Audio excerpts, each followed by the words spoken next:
Hello everyone. हमने कई लोगों के बारे में सुना है जिन्होंने अपनी जॉब छोड़ी, अपना बिजनेस छोड़ा, अपने पैशन को फॉलो करने के लिए निकल गए और बहुत आगे बढ़ गए।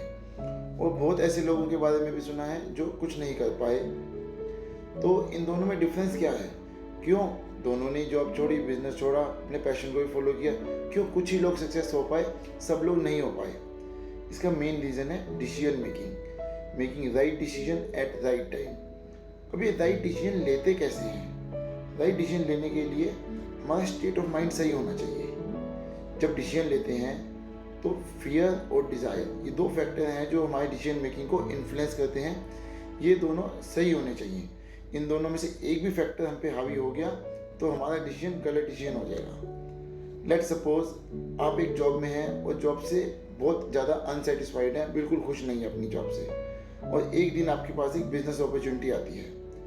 तो अगर आपके फियर आपके ऊपर हावी हैं तो आप क्या सोचोगे कि अगर मैं फेल हो गया या अगर मैं इसमें अचीव नहीं कर पाया, जो बिजनेस अपॉर्चुनिटी अगर मैंने ग्रैब कर ली, तो लोग क्या बोलेंगे कि अच्छी खासी नौकरी थी, अच्छी खासी सैलरी थी, क्या किया इसने, एक साल भी खराब किया, पैसे भी खराब किए और कुछ नहीं कर पाया। तो ये एक फियर ऑफ फेलियर है जो हमें अच्छी अपॉर्चुनिटी को ग्रैब नहीं करने देता।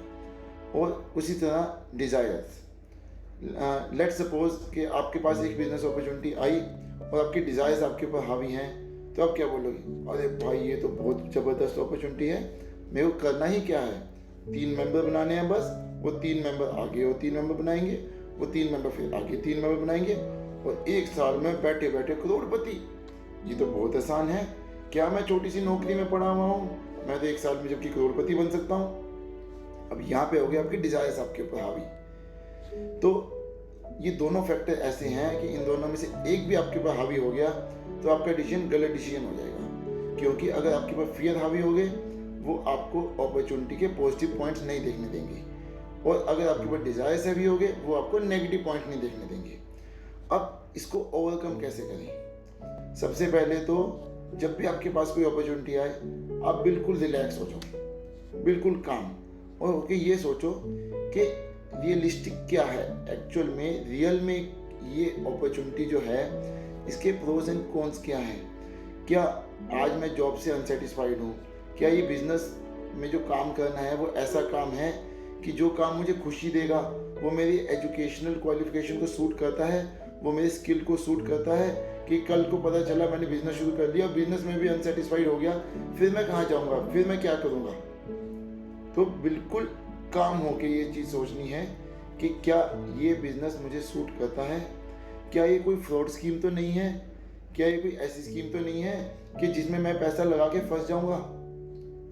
तो सारी चीज़ों को कंसीडर करके फिर आपको डिसीजन लेना है। और फियर को कैसे ओवरकम करना है कि कौन लोग हैं जो बोलेंगे, और अगर बोल भी लेंगे, अगर मैं फेल हो गया 4 दिन बोल लेंगे, फिर अपने काम में लग जाएंगे वो।